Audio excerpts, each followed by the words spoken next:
On pourrait dire on a 3 feux de couleurs différentes. Il y a le feu vert, ça veut dire que tout va bien, je suis dans une zone qui n'est pas du tout à risque, en sécurité. Après, on a une zone d'alerte, ce serait le feu orange qui clignote. Puis après, on est dans la zone rouge, là on aurait vraiment des symptômes de quelque chose, là où on est vraiment très épuisé. Bonjour à tous et bien entendu, bonjour à toutes, je suis Lemel Adonis, cofondateur de Nous Sommes Belles, et je suis très content de te retrouver aujourd'hui puisqu'on va parler d'un thème qui me semble extrêmement important, extrêmement et surtout d'actualité, il s'agit du burn-out. Alors pour ceci, on a à notre côté Catherine Vasset qui est psychologue et auteure de plusieurs livres sur le sujet comme Comment rester vivant au travail et qui va nous parler plus en détail du burn-out. Alors, Catherine Vasset est spécialiste depuis 2000 et est formée au Gestalt Thérapie. Elle reçoit des personnes qui souffrent du burn-out de son cabinet à Lausanne. Mais aujourd'hui, on la règne pour nous, on a de la chance. Installez-vous confortablement les filles, c'est pour vous. Let's go.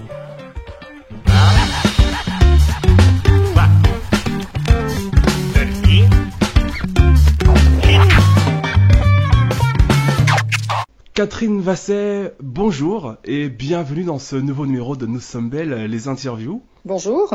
Catherine, vous êtes psychologue, vous êtes auteur de différents livres sur le thème du burn-out. Vous avez écrit Comment rester vivant au travail, le guide pour sortir du burn-out. Vous avez écrit Comment détecter et prévenir le burn-out. Vous êtes aussi spécialiste, donc forcément, du burn-out et la fondatrice du site No Burnout. Alors, ce site, il a été, dites-moi si je me trompe, créé en 2000. Oui, c'est juste, ouais. Il a été créé en 2000. L'objectif du site, c'était de faire connaître le burn-out et de permettre aux personnes qui en auraient besoin de se tester par une auto-évaluation pour faire aussi le bilan de sa propre situation, etc. Donner des adresses aussi de personnes qui pourraient aider, des professionnels qui pourraient aider les gens qui sont en burn-out. Donc c'est vraiment au départ un site d'information qui est devenu aussi un site d'évaluation. D'accord. Et je suis en contact avec l'université de Lausanne en Suisse qui analyse les résultats qui ont été remplis par les utilisateurs sur le site, qui nous permet après de faire aussi quelques analyses scientifiques pour voir où ça en est en fait. D'accord. Alors ce qui est intéressant du coup, c'est que on vous expliquait sur votre site qu'avant 2000, donc avant cette année-là, il n'y avait pas de site, en tout cas francophone en France, dédié au burn-out. Comment on peut expliquer ça alors que le burn-out existait bien avant l'an 2000? Alors, le burn-out, il a d'abord été beaucoup plus décrit, développé aux États-Unis dans les années 70, on dit en France. Et puis, ça a pris un certain temps aussi pour arriver en Europe. Et d'abord, c'est plutôt les professions de type social, de la relation d'aide, qui ont été les plus informées sur le burn-out, parce qu'on a cru que le burn-out n'allait toucher que des gens qui travaillaient dans la relation d'aide. Aujourd'hui, on sait que c'est pas vrai. L'épuisement professionnel peut toucher n'importe quelle profession. Un informaticien, un ingénieur, toute autre profession aussi qui n'aurait rien à voir avec la relation d'aide. Mais il y a une progression par rapport à l'historique aussi dans la prise de conscience de cette souffrance au travail. Et puis après, il y a une différence, c'est que je pense qu'en France, vous avez été un peu en retard par rapport à avoir conscience de cette problématique spécifique, peut-être parce que le terme burn-out est anglo-saxon. Par rapport, si on compare à la Suisse, où en Suisse on en parle depuis beaucoup plus longtemps que chez vous en fait. Oui. Mais en même temps, en France, vous rattrapez le retard parce que là, ça fait 2 ans qu'il y a une grande discussion à l'Assemblée nationale pour savoir si le burn-out pourrait être reconnu comme une maladie professionnelle, ce qui est une grande avancée en fait dans la reconnaissance de cette souffrance au travail. Parce que ça amène aussi des possibilités de réparation par rapport aux dégâts subis. Voilà. Là, on parle de pouvoir reconnaître cette maladie, enfin reconnaître ce symptôme comme une maladie, mais dans votre propre parcours, en 92, vous avez vécu personnellement un épuisement professionnel durant votre formation d'IDE, d'infirmière. Alors du coup, est-ce que ça a été pour vous l'un des premiers déclics pour vous donner envie ensuite de vous intéresser plus précisément à ce domaine? Alors, c'est le moteur aussi qui me fait avancer encore aujourd'hui dans ma pratique. Le fait d'avoir vécu un burn-out à cette époque-là, alors à cette époque en Suisse, on n'en parlait pas du tout. Donc j'étais dans une forme de souffrance, je savais pas ce qui m'arrivait et j'avais pas trouvé l'aide dont j'avais besoin à ce moment-là. Et puis c'est vrai que le fait d'avoir vécu ça de cette façon-là, plus tard, c'est ça qui m'a permis d'identifier le même problème, la même souffrance chez d'autres personnes.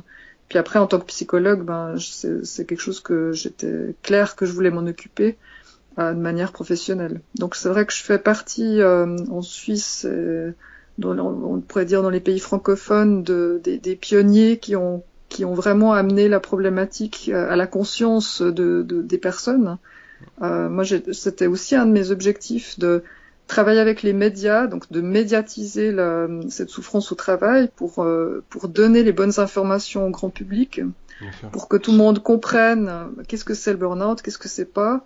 On a beaucoup confondu pendant des années le burn-out avec la dépression. C'est pas du tout une dépression, en fait, le burn-out.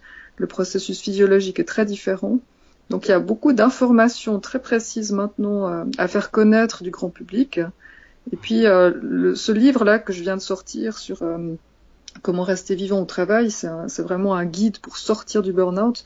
Il est très important parce que ce qu'on peut voir aujourd'hui, ce qui manque, c'est une bonne prise en charge. Une bonne prise en charge du burn-out qui soit adéquate, qui soit spécifique.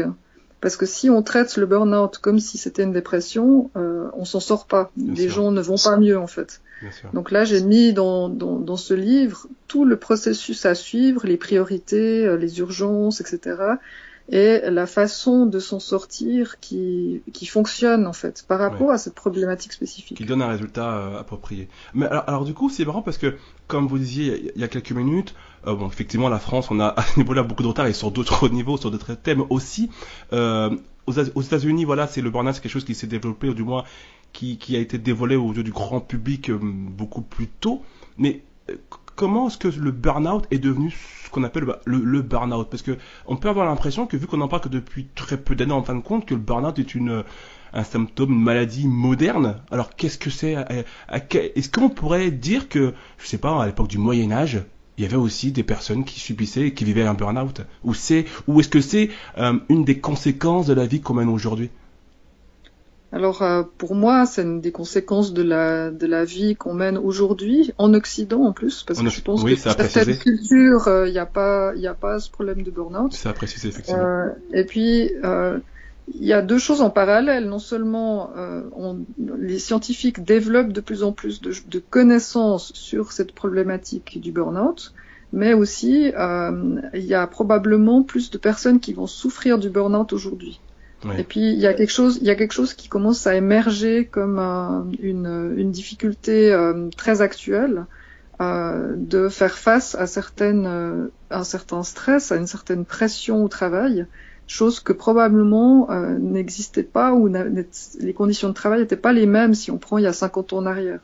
Donc il y a une évolution aussi dans les conditions de travail qui fait que normalement, on est beaucoup plus mis sous pression au niveau de notre mental, notre intellect et au niveau émotionnel qu'auparavant, il y a 50 ans en arrière, on était au travail peut-être plus réquisitionné au niveau du corps. Donc, quand on exagère aujourd'hui avec le travail, on va dépasser nos limites par rapport à notre équilibre psychique, intellect, mental et émotionnel. Alors qu'à l'époque, si on exagérait avec le travail, on avait un problème, une difficulté au niveau physique qui se passait. Donc c'est vrai que l'évolution du travail, là aussi l'évolution des nouvelles technologies, vont faire qu'on a beaucoup plus de pression au niveau de notre mental. Ce qui va faire alors des formes de souffrance différentes qui émergent. D'accord, c'est très intéressant. Alors du coup, parce que quand on parle de guérir en fin de compte du burn-out, on parle beaucoup du patient, d'une personne en question. Mais la question que je me pose à l'instant, c'est que est-ce qu'il faudrait peut-être pas du coup chercher quelque part à guérir le type de vie que l'on a, ou guérir peut-être les conditions de travail qui sont proposées ou du moins imposées à certaines personnes pour pouvoir de manière indirecte, mais peut-être aussi plus efficace, guérir plus radicalement le burn-out? Alors, il y a alors moi, je travaille dans deux domaines différents. Je travaille dans l'accompagnement des gens en individuel qui souffrent de burn-out. Ça, c'est une part de mon activité professionnelle. Puis l'autre part, c'est que je travaille avec les entreprises pour leur permettre de transformer l'organisation du travail, puis d'amener aussi cette forme de prévention organisationnelle qui est souhaitée aussi. C'est que le burn-out, il va y avoir des facteurs personnels, individuels. Si on change de poste de travail, on change d'entreprise, on va les prendre avec. Donc, on a toujours ces facteurs de risque qui nous suivent. Puis après, il y a des facteurs qui ne nous appartiennent pas, qui appartiennent au poste qu'on occupe. Ouais. Et en l'occurrence, là, il y a une responsabilité, évidemment, de l'entreprise. Et puis, l'un n'empêche pas l'autre. Normalement, quand on travaille en prévention, on travaille sur les deux niveaux. Et au niveau individuel, enseigner, apprendre aux gens comment se préserver dans leur travail, comment se préserver du stress, qu'est-ce qu'il faut savoir par rapport à ça, et aussi en accompagnant les entreprises pour voir sur quel levier elles peuvent agir, qui permettrait d'avoir des meilleures conditions de travail pour les collaborateurs. Souvent, on pense que et c'est comme ça que les individus en parlent. Ils disent oui, mais si je suis pas bien, si je suis épuisé, c'est parce que j'ai trop de travail, c'est parce qu'on n'a pas assez de personnel, il y a une surcharge, etc. En fait, c'est la surcharge de travail, c'est que un seul facteur parmi beaucoup d'autres. C'est jamais le seul facteur. Donc, si on veut vraiment bien comprendre l'épuisement professionnel, il faut comprendre que c'est une multitude de facteurs différents qui vont agir sur nous de manière toxique, qui va faire qu'on perd notre équilibre. Ouais. Et puis c'est là-dessus aussi qu'on joue, parce que il y a beaucoup de gens que je reçois dans mon cabinet qui travaillent dans des conditions difficiles, qui sont en épuisement, et qui vont retourner au même poste de travail suite à leur épuisement, et ça va tenir la route, ils vont y arriver. Ça veut dire qu'on a, par chance, heureusement, on a une grande marge de manœuvre intérieure. On a beaucoup de choses qu'on peut changer personnellement, de manière individuelle, pour mieux supporter les conditions de travail. Ouais. Après, dans l'idéal, c'est clair qu'on souhaite que l'entreprise prenne conscience du problème et puis puisse agir sur les conditions de travail aussi. Mais c'est pas toujours le cas, et c'est pas toujours possible pour une entreprise de changer certaines conditions. Malheureusement, c'est vrai.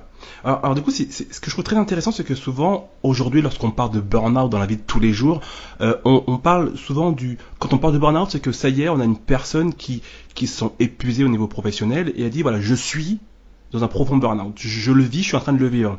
Mais on parle rarement de l'avant burn-out. Je sens que je suis en train de...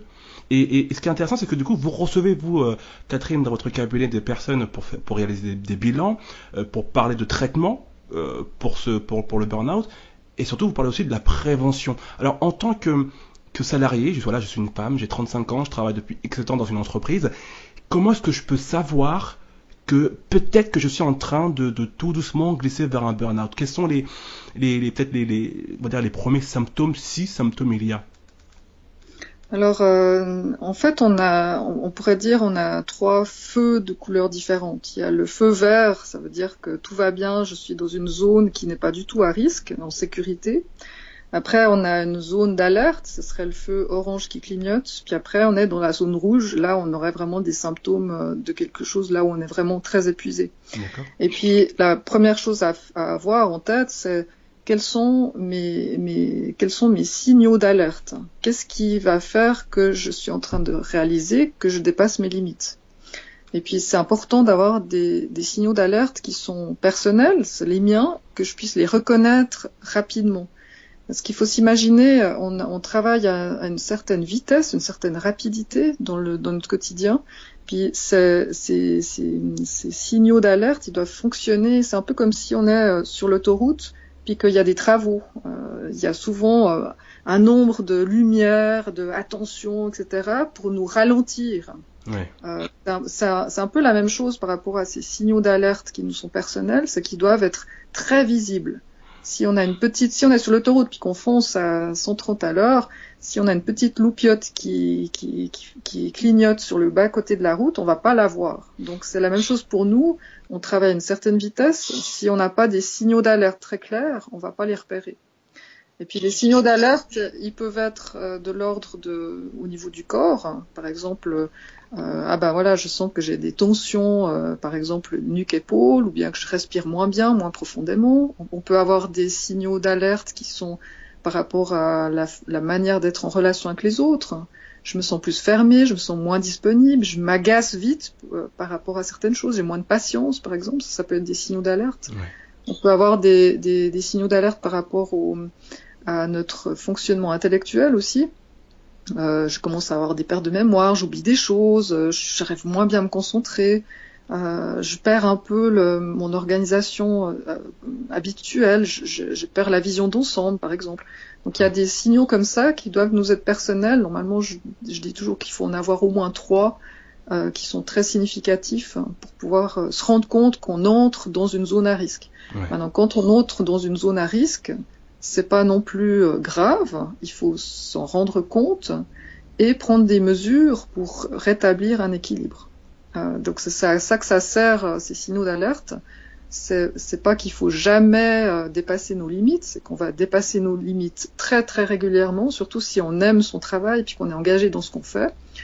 C'est pas un problème, mais il faut juste se rendre compte qu'on dépasse nos limites pour pouvoir prendre des mesures, pour toujours retrouver un équilibre et récupérer l'énergie, en fait.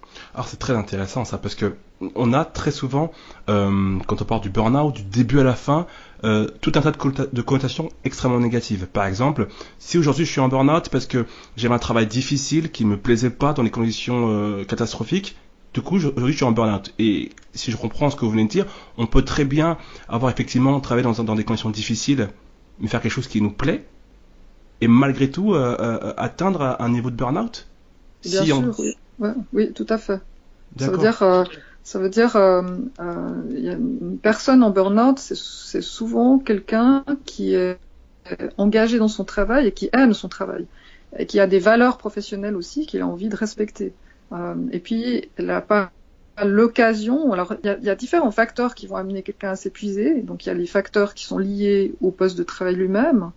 Qu'est-ce qui m'use dans mon travail? Qu'est-ce qui me prend de l'énergie dans mon travail? Et puis comment c'est compensé ou pas, ou rééquilibré par une récupération d'énergie.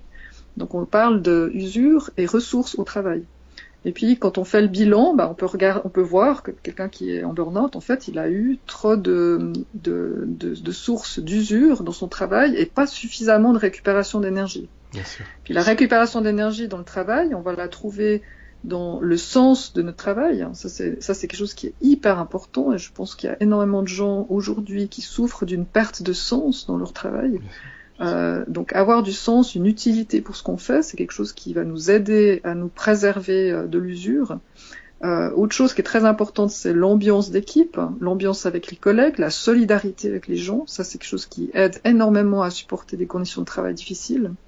Et puis être réquisitionné dans nos compétences aussi. Ça veut dire faire des tâches qui sont intéressantes, qui nous réquisitionnent, qui sont des bons challenges. Et ça, c'est quelque chose aussi qui donne de l'énergie.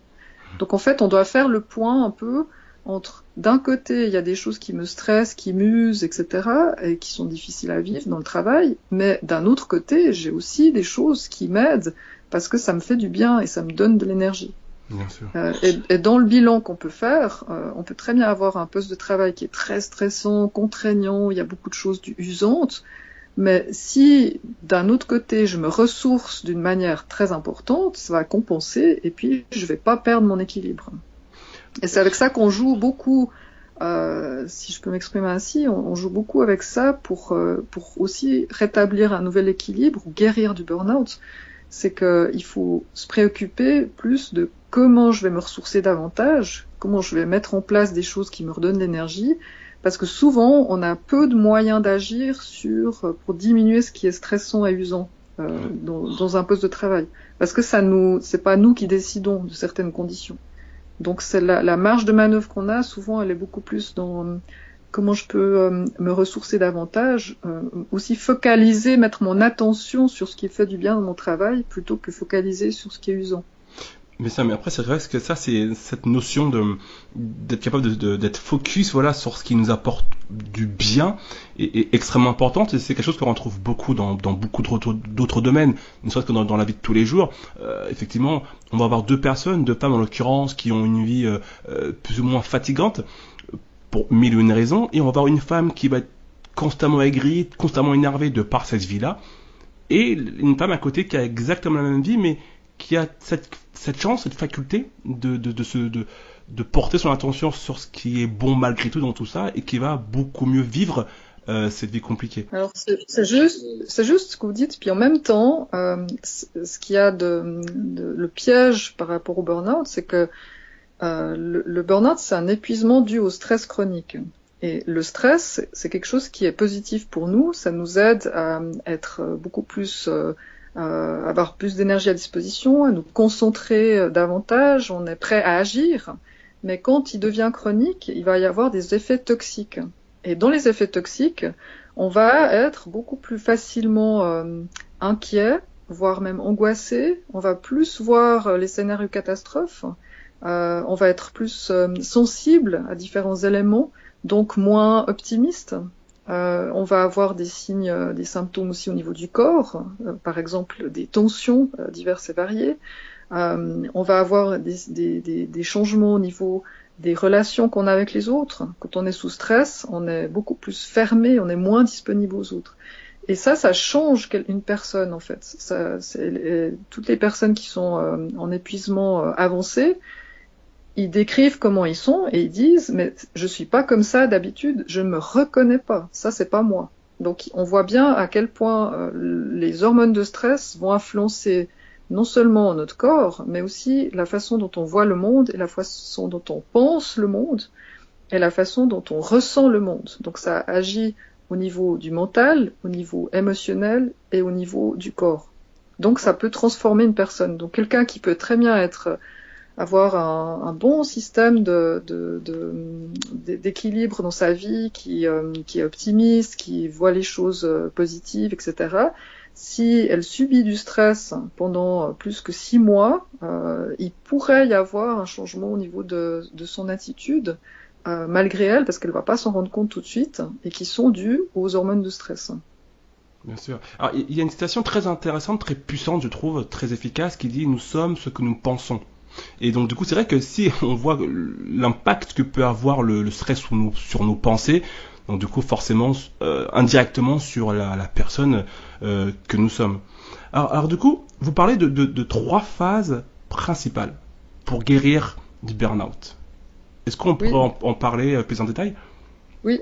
Donc il y a la première, enfin ce qu'il faut vous imaginer, c'est quelqu'un qui est totalement épuisé, il va vraiment plus avoir d'énergie à disposition, il va être très émotionnel et puis il aura un sentiment d'impuissance qui est très important.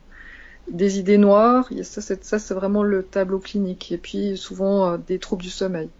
Donc la première phase du traitement, c'est très important avant tout de faire remonter le niveau d'énergie. Sans ça, on peut pas travailler en fait. Donc, comment on remonte le niveau d'énergie? En dormant le mieux possible la nuit, si possible sans médicaments, pour bien récupérer, et puis en faisant une activité physique la journée. Alors l'activité physique, on sait, vous avez sûrement entendu parler que faire du sport, ça aide à gérer le stress. Bien sûr. C'est tout à fait vrai, et une activité physique va aider à guérir du burn-out, parce que ça va aider à se libérer des toxines qui sont dues aux hormones de stress. Donc c'est vraiment une autoroute par rapport à guérir du burn-out, le fait de faire une activité physique. Alors je dis bien activité physique, c'est pas si on n'est pas sportif, il s'agit pas de commencer à faire du sport.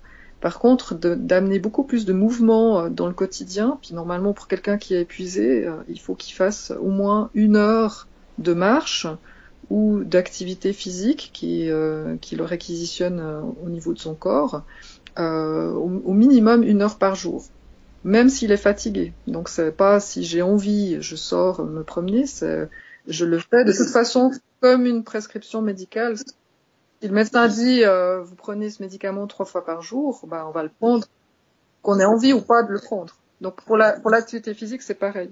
Donc ça c'est les 2 choses sur lesquelles on va agir rapidement dans la première phase. Et puis la troisième chose, c'est très important, c'est se libérer des inquiétudes ou de tout ce qu'on porte du travail comme souci. Parce que si on est en arrêt de travail puis qu'on pense encore mais comment je vais faire lorsque je vais retourner à mon travail, ça va être difficile, etc. Puis on se fait du souci, on rumine, du coup, c'est pas etc. trop un arrêt en fin de compte. Ça sert à rien, c'est comme si on était encore au travail. Tout à fait. En tout cas, l'esprit y est encore, quoi. Ouais, ça c'est la première phase qui est une phase très importante. Où on amène aussi beaucoup d'informations à la personne pour qu'elle comprenne ce qui lui arrive, les effets nocifs des hormones de stress sur son corps. Enfin, il y a un certain nombre de choses qu'elle doit être bien informée pour comprendre ce qui se passe, parce que souvent c'est incompréhensible pour la personne. Elle comprend pas qu'est-ce qui lui arrive, pourquoi il y a eu ce changement-là comme ça. Et puis la deuxième phase, c'est analyser bien les facteurs de risque et qu'est-ce qui s'est passé, qu'est-ce qui a amené à cette situation d'épuisement. Et souvent, il y a le travail, mais il y a aussi un déséquilibre au niveau de la vie privée. Il y a aussi une attitude au travail qui est nocive. Donc, ce qu'il faut voir, c'est que les personnes qui sont le plus à risque par rapport au burn-out, c'est pas tellement les gens qui sont vulnérables ou fragiles d'habitude, etc. C'est plutôt des gens qu'on dit de type fort. Les gens de type fort, c'est des gens qui sont engagés dans leur travail, qui aiment leur travail et qui, en face d'une difficulté, ont l'habitude de traverser la difficulté, de faire face parce que la difficulté les rend plus forts. Donc c'est une attitude qui est plutôt combative. Et c'est pas des personnes qui, à la moindre difficulté, abandonnent ou bien paniquent et puis demandent de l'aide et se plaignent à tout le monde. C'est plutôt des gens qui sont autonomes et puis qui traversent les difficultés seuls. Donc c'est vrai que quand ils se retrouvent en face de l'épuisement qui est progressif, à la place de lever le pied, de chercher de l'aide, de se repositionner, d'en faire un peu moins au travail, ils vont en faire encore plus au travail. Ça va encore plus les stresser et les épuiser en fait. Alors ce que vous venez de dire, c'est quand même très très fort, je trouve, parce que malheureusement on a toujours vous savez, c'est ce qu'on appelle les clichés en fait. Or, quelqu'un qui tombe malade, c'est quelqu'un de fragile. Quelqu'un qui fait un burn-out, oh le pauvre. Oh mais ça m'étonne pas, tu sais, c'était quelqu'un de très sensible. Et là, en fin de compte, on se rend compte que pas du tout. En fin de compte, c'est à l'inverse des personnes qui ont, comme vous venez de dire, tendance à toujours faire face aux choses, à rester, à essayer de faire du mieux, même quand c'est extrêmement difficile. Là où d'autres personnes vont dire, oh là là là là, là je me pose un petit peu, c'est un peu compliqué. C'est plus ces personnes qui vont dire, non, moi j'y vais jusqu'au bout, j'aime ce que je fais, je vais tenir au bout. Et c'est du coup ces personnes-là qui vont avoir plus facilement tendance à se briser. Ça donne un peu l'image de l'assiette en porcelaine qui, lorsqu'on la voit, elle est bien solide, elle est bien dure. Quand on tape dessus, ça sonne bien, on a un son bien sec, bien dur. Et quand elle tombe par terre, elle s'éclate. Et à côté, on va prendre une assiette en carton, par exemple, qui va sembler beaucoup plus fragile. Et ben, on la jette par terre, et ben, elle tombe tout doucement et elle se dépose sur le sol, quoi. Et c'est un peu l'image qui me venait à l'esprit. Mais du coup, c'est vrai que c'est intéressant cette notion ce sont très souvent les personnes les plus qui semblent en tout cas les plus fortes, qui ont tendance à faire face aux choses, qui sont susceptibles Oui. C'est d'autant plus difficile pour ces personnes-là de se rendre compte de ce qui leur arrive, parce qu'elles n'ont pas l'habitude d'être fragiles et vulnérables. C'est des personnes qui normalement gèrent très très bien leur vie, et au fur et à mesure que l'épuisement progresse, elles vont perdre le contrôle de ce qui se passe. Elles vont entrer dans une sensation, un sentiment d'impuissance. Plus elles en font, moins ça marche.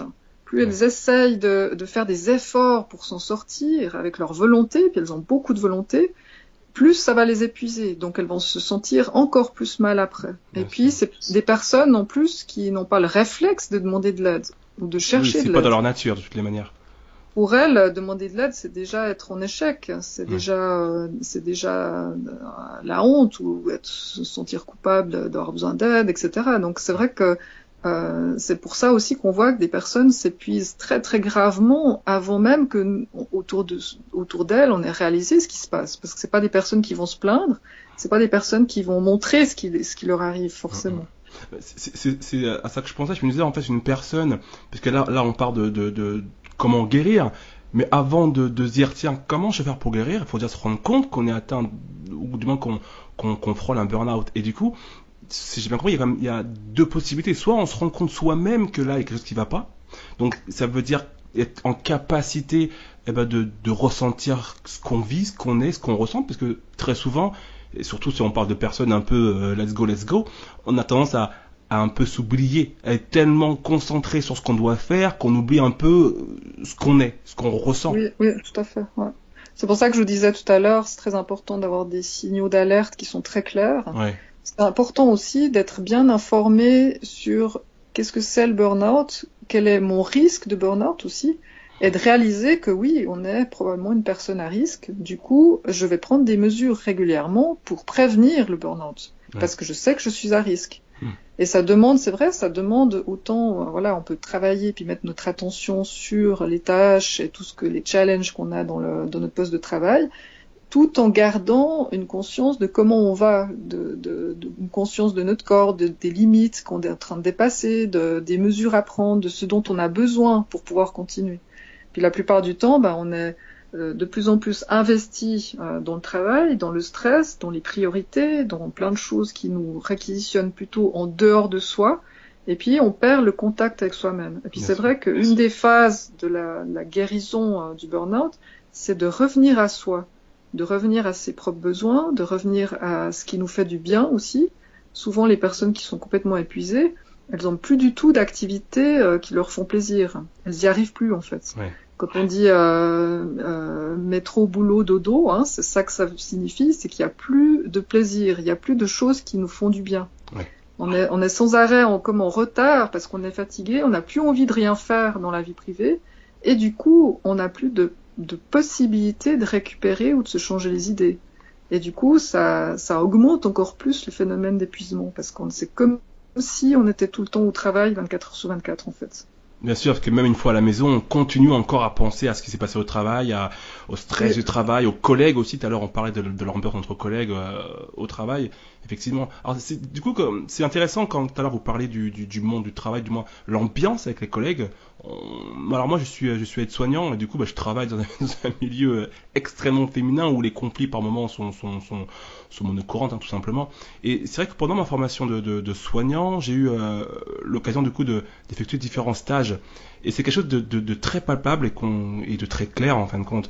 Je me suis déjà retrouvé pendant certains stages dans des services très très lourds, très compliqués, avec des prises en charge très épuisantes, mais avec une ambiance de travail tellement agréable qu'en fin de compte, les 8 heures de travail très pénibles, elles n'étaient pas pénibles.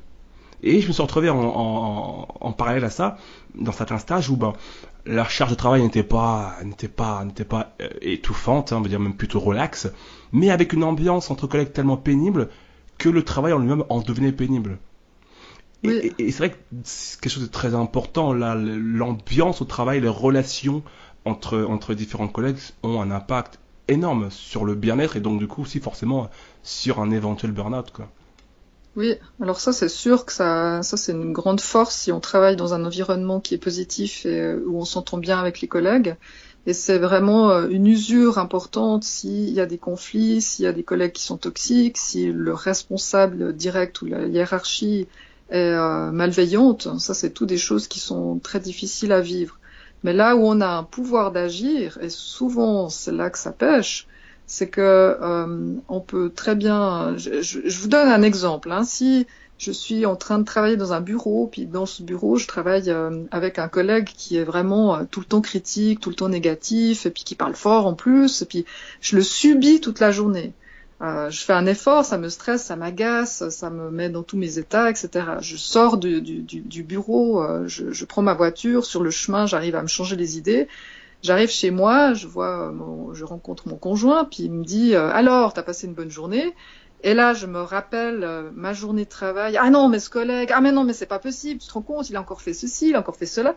Ouais. Quand je fais ça, c'est comme si j'invite ce collègue chez moi avec mon conjoint. C'est comme si je l'invite à manger avec nous, peut-être, si je continue d'en parler. C'est comme si j'y pense pendant la nuit, puis que je m'énerve pendant la nuit. C'est comme si je dors avec ce collègue. Au niveau du corps, ça, c'est exactement pareil. Que je pense au collègue ou qu'il soit là physiquement à côté de moi, ça va avoir les mêmes effets de stress sur mon organisme. Je vais m'énerver pareil, voire même plus. Je vais me tendre, je vais être sous pression, etc.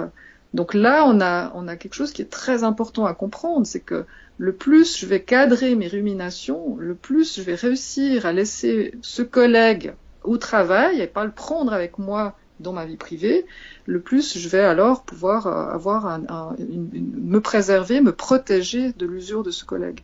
Alors des fois, souvent, on peut pas changer les collègues, on peut pas changer la hiérarchie, on peut pas forcément changer l'ambiance du travail. Par contre, on peut changer cette mauvaise habitude qu'on a de ruminer puis de continuer à y penser sans arrêt, alors c'est là qu'on devrait changer les idées, qui nous permettraient de récupérer et de revenir le lendemain matin avec une énergie renouvelée en fait. Bien sûr, c'est là dont on parle du coup du fameux lâcher prise, réussir à un moment donné à lâcher prise en fait, à abandonner ce qui nous fait pas du bien quoi. Oui, puis c'est un lâcher prise, mais c'est aussi une discipline à avoir. C'est une discipline à apprendre que de bien séparer la vie professionnelle et ce qui est usant dans notre vie professionnelle de notre partie de récupération ou la partie privée qui nous fait du bien.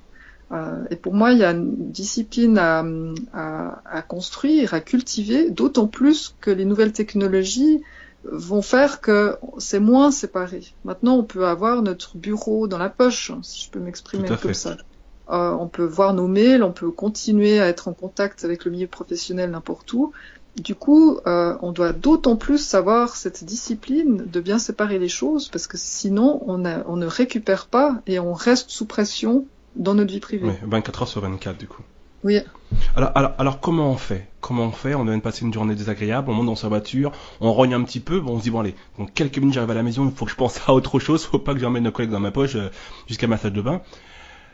On se garde devant la maison, on coupe le contact, voilà, on est à 3 mètres du portail de la maison. Comment on peut faire à ce moment-là précis pour se dire non, je ne dois pas rentrer avec mon collègue dans la poche, il doit rester où il est ? Alors, ce qui va aider, c'est si avant de partir du travail, on a pu avoir un moment où on vide notre sac, par exemple. Alors moi, ce que je préconise, c'est de prendre un moment où on écrit tout ce qui nous passe par la tête pour vider notre sac, puis pour nous libérer de tout ce qu'on n'a pas pu dire à ce collègue, par exemple. Quand on écrit les choses ou qu'on les dit à quelqu'un, ça nous aide parce qu'on l'a déposé quelque part. Tout à fait. Sinon, ça reste dans la tête. Et puis après, une chose à faire aussi, c'est que souvent, on utilise très mal le temps de trajet entre le bureau et puis la maison ou la vie privée. Ça peut être, on peut construire une sorte de sas de décompression. On a quelque chose à créer entre ces deux espaces qui va nous permettre de ralentir, de sortir de notre rôle professionnel, de se libérer aussi des soucis ou etc. et de se changer les idées pour pouvoir arriver dans notre vie privée en étant renouvelé en fait. Et puis souvent on l'utilise mal ce temps-là parce qu'on continue soit à travailler dans notre tête, soit on continue à s'agacer pour des choses qu'on a vécues. Donc il y a quelque chose aussi à se mettre. Puis normalement, ce que je dis, c'est si on a besoin de vider son sac, il faut le faire 10 minutes maximum. Puis on dit à notre conjoint ou à nos proches, j'ai besoin de vider mon sac, t'es d'accord de m'écouter pendant 10 minutes et on sort tout ce qu'on a besoin de sortir. Mais après 10 minutes, on arrête et on change de sujet. Oui. Ça veut dire qu'on demande même de l'aide à nos proches. Parle-moi d'autre chose, je veux plus y penser, etc. Et c'est là aussi où il y a une discipline à avoir dans sa tête, c'est que, ok, maintenant je décide, c'est fini. J'y repenserai demain à ce collègue ou à mes inquiétudes professionnelles. Mais là, maintenant, j'ai absolument besoin de changer de sujet dans ma tête.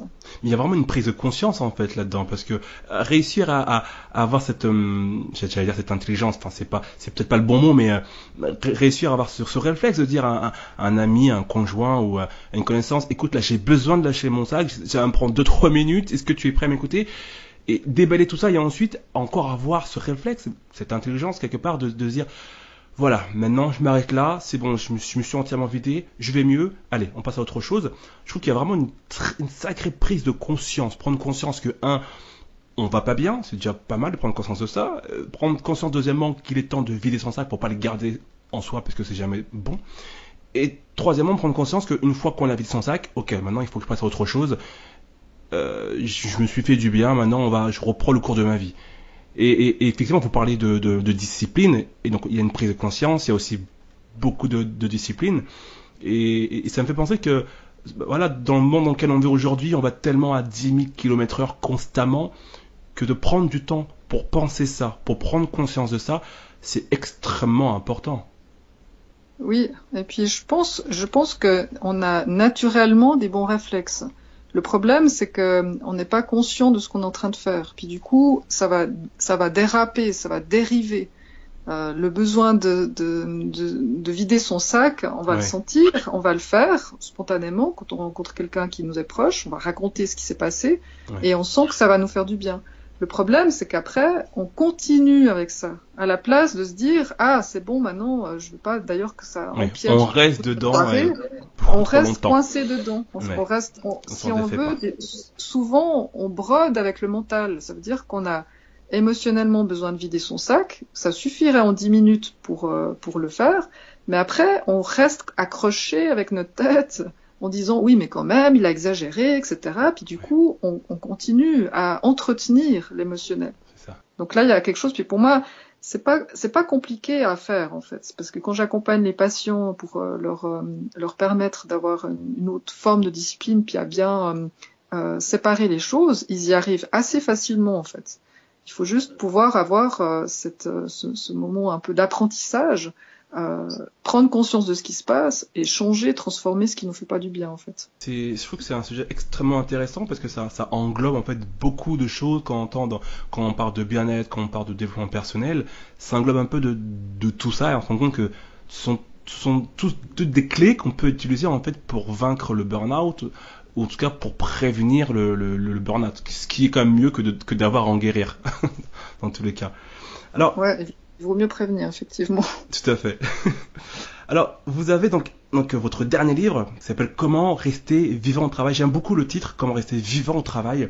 Il y a cette image effectivement du salarié en l'occurrence qui vit pleinement son travail, qui respire, je vois en fait, si on devait un peu imager, une femme qui se tient bien droite avec un grand sourire et qui fait ce qu'elle aime. Et ensuite, il donc guide pour sortir du burn-out. Ce livre-là donc est disponible un peu partout, je suppose. Oui, tout à fait. Oui, il est disponible dans toutes les librairies. Il est sorti cette année en avril aux éditions Duno. D'accord. Et puis j'ai mis ce titre Comment rester vivant au travail. C'est exactement ce que vous venez de dire. C'est comment maintenir une bonne vitalité à notre travail aussi. Ça signifie aussi comment on peut rester proche de soi-même, comment on peut être à l'écoute de ses propres besoins et y répondre. Ouais. Tout en étant au travail, chose que des fois on fait pas toujours puisqu'on met de côté ses besoins puis on est absorbé par l'extérieur. Donc comment rester dans cette bonne énergie, dans cette bonne relation avec soi-même, tout en travaillant de manière efficace. Merci beaucoup Catherine pour toutes ces réponses de qualité. Je pense que vous avez apporté beaucoup d'éléments et qui donnent à réfléchir, qui vont permettre aussi, je pense, aux auditrices de Nous sommes belles de se remettre un peu en question. Des fois, je pense que c'est très important. On parle tout à l'heure de prise de conscience et je crois que ça va, en tout cas, cette interview va leur apporter beaucoup de réponses et d'éléments à prendre grandement en considération dans leur vie professionnelle. Merci beaucoup en tout cas du temps que vous avez accordé, Catherine. Merci. Et je vous dis à très bientôt. À bientôt. Au revoir. Au revoir. Merci beaucoup Catherine Vassé de nous avoir accordé de votre temps. On a vraiment beaucoup apprécié l'échange et surtout on a appris énormément de choses. Alors j'espère les filles que vous aussi vous aviez appris beaucoup de choses et que vous ressortez de cette interview enrichi. Et si tu te sens concerné vraiment en profondeur par le sujet du burn-out, je t'invite à découvrir son livre juste en dessous de cette vidéo. En attendant, prends soin de toi et je te dis à la prochaine. Ciao.